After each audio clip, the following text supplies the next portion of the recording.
स्वागत है आपके अपने इस आरबीपीएल पाठशाला में। तो आज जो है हम लोग देखने वाले हैं 2025 के लिए वीवीआई क्वेश्चन, जो कि आपको और आपके नंबर को बूस्ट करने में काफ़ी मदद करेगा। एट द एंड सारी चीज़ों को नहीं पढ़ा जाता है। आप इतना सवाल लॉन्ग टाइप क्वेश्चन के लिए करके जाइए। मैं दावा करता हूँ कि कम से कम आप दीर्घ उत्तरीय में 2 सवाल आसानी से बना पाइएगा। बहुत अच्छे। तो शुरुआत करते हैं फिजिकल केमिस्ट्री से। तो फिजिकल केमिस्ट्री में मेनली आपको 3 ही चैप्टर पे फोकस करना है, जिसमें कि सबसे पहले मैंने दीर्घ उत्तरीय के लिए रासायनिक बलगतिकी से सवाल लिया है, जिसमें सबसे पहला सवाल है, ध्यान से देखेंगे।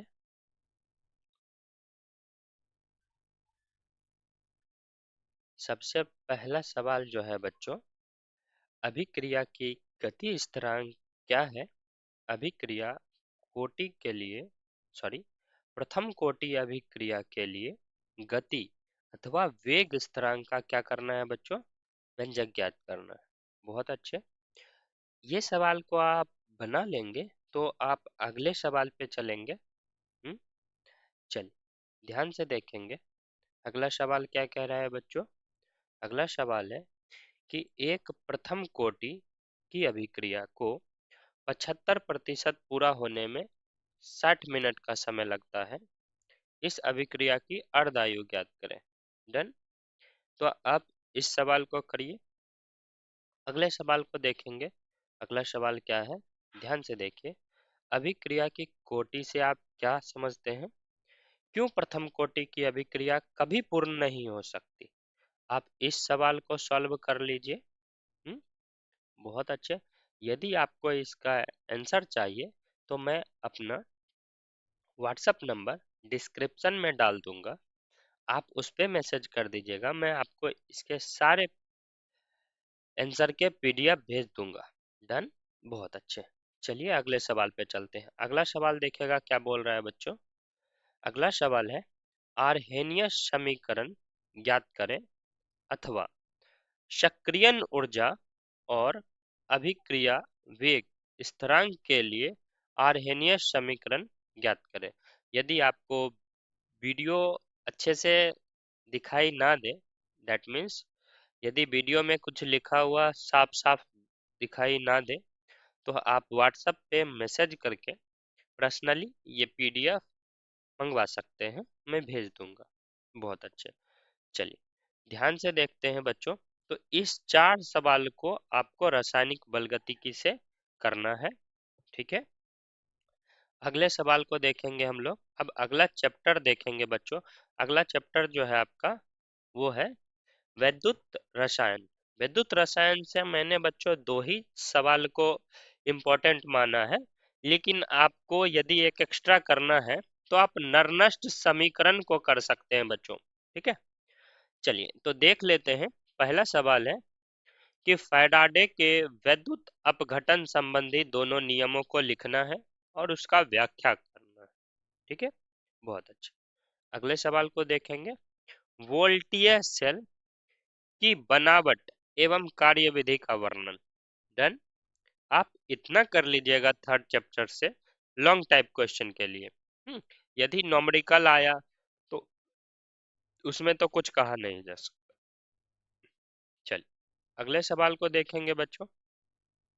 अगला जो सबसे पहले चैप्टर है हमारे पास वो है विलियन। तो विलियन से जो है बच्चों 3 सवाल मैंने इस साल के लिए वीवीआई रखा है, उसमें से मे भी आ जाए। चलिए तो सबसे पहला सवाल देखेंगे। हिमांक के अवनमन से आपका क्या तात्पर्य है?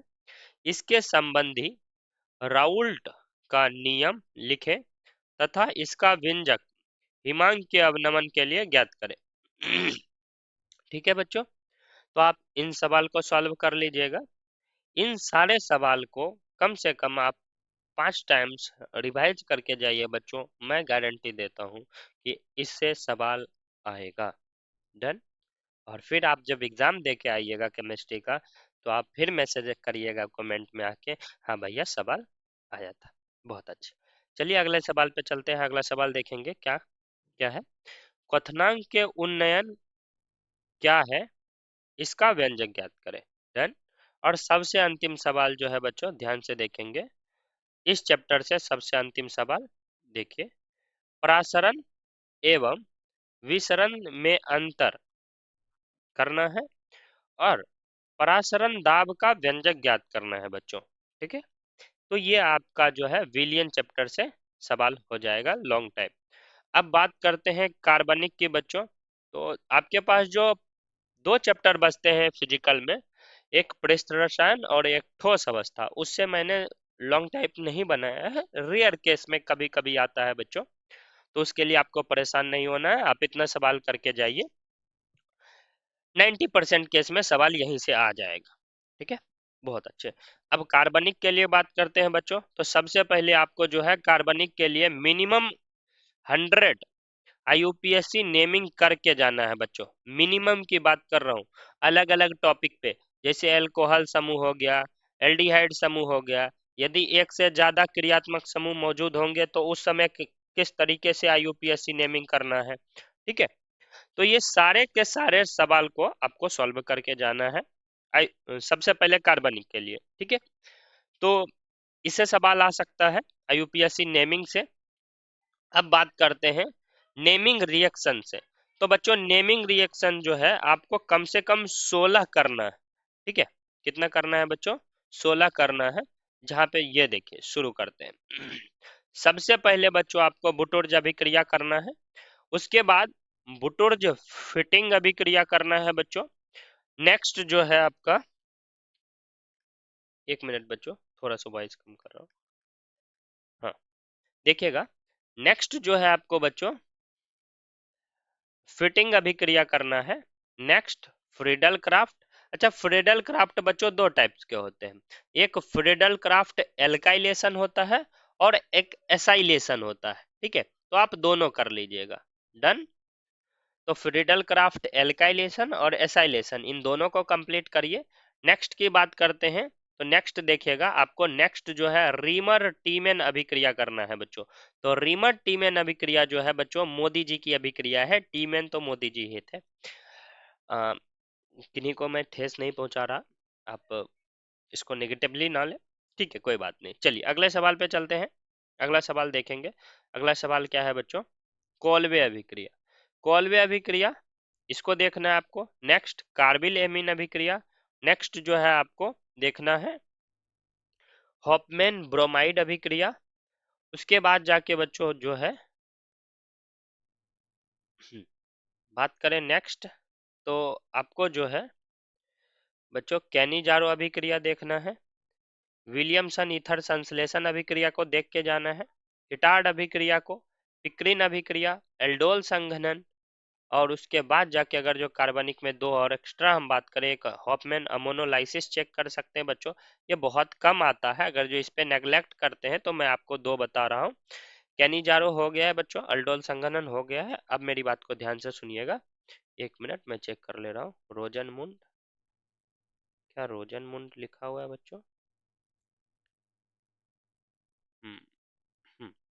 तो ध्यान से सुनिएगा, मैं दो सवाल आपको बता रहा हूँ कौन कौन। फर्स्ट 15 नंबर में आपको जो एक्स्ट्रा करना है बच्चों, वो रोजन मुंड अभिक्रिया करना है। रोजन मुंड अभिक्रिया। ठीक है, और दूसरा जो आपको करना है बच्चों 16 नंबर में, वो दो हैं। सबसे पहला सेंडमेयर अभिक्रिया और दूसरा गटरमैन अभिक्रिया।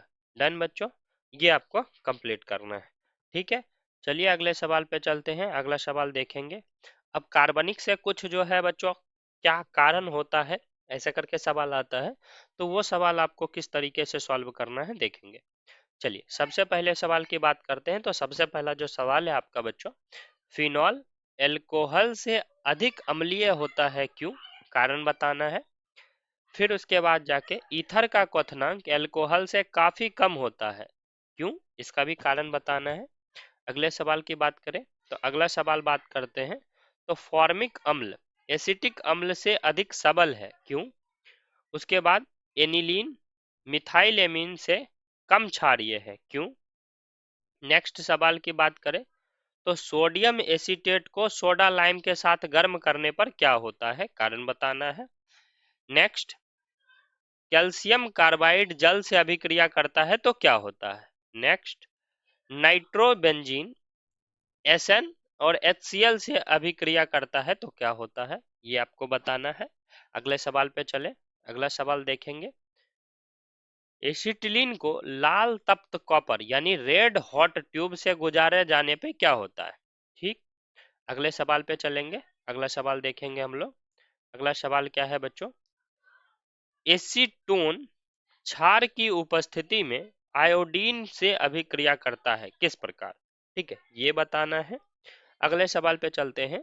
एमीन अमोनिया से प्रबल क्षार होता है, कैसे और क्यों, ये रीजन आपको बताना है।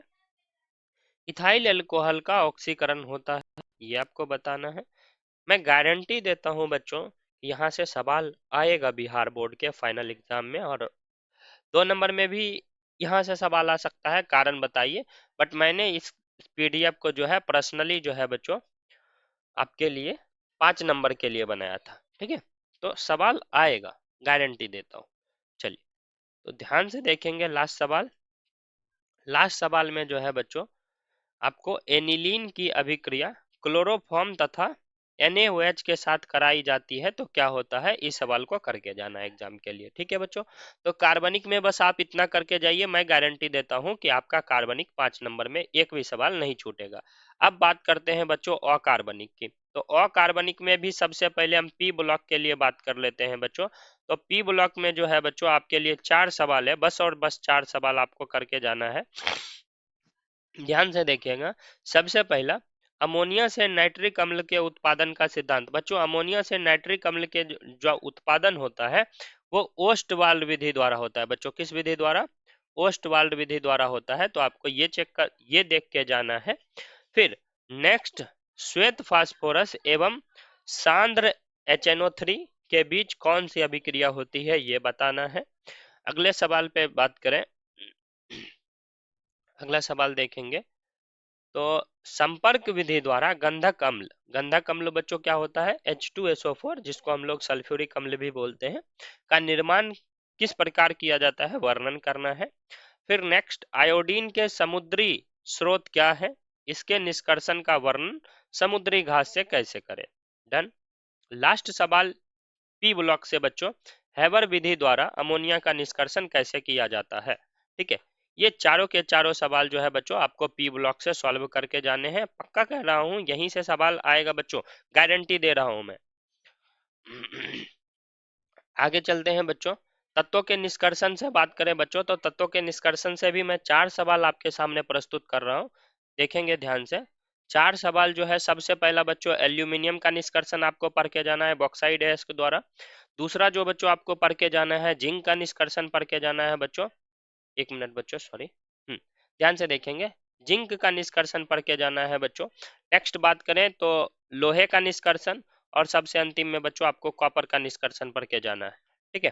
तो तत्वों के निष्कर्षण से दीर्घ उत्तरीय के लिए इससे बाहर मत करिएगा बच्चों। अगर जो 2 नंबर के लिए बात करें तो निस्तापन, जारन, खनिज, अयस्क, गैंग, मैट्रिक्स, फ्लक्स, इन सारी चीजों को देख के जाइएगा।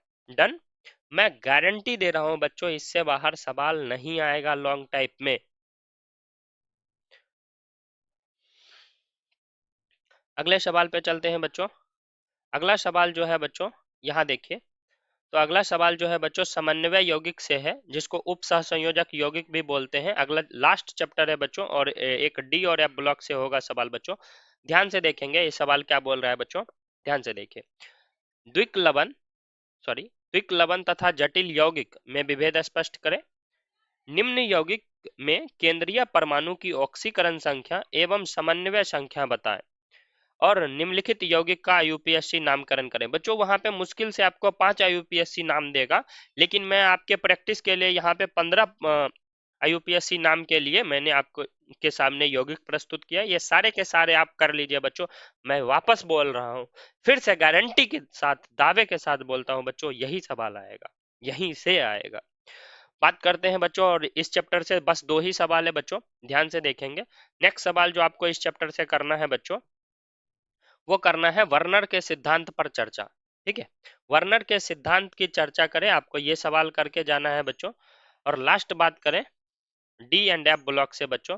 ठीक है, तो डी एंड एफ ब्लॉक से बच्चों मैंने एक ही सवाल लिखा है, कुछ सवाल मैंने बोले थे कि कराऊंगा, लेकिन मैंने छोड़ दिया था, नहीं किया है। तो कोई बात नहीं बच्चों, आप इतना करके जाइए। मैं फिर से बोल रहा हूँ, फिर से वादे की चोट, डंकार की चोट पे कहता हूँ बच्चों, सवाल यहीं से आएगा लॉन्ग टाइप। संक्रमण तत्व के यौगिक अनुचुंबकीय एवं रंगीन होते हैं, उदाहरण के साथ व्याख्या करें।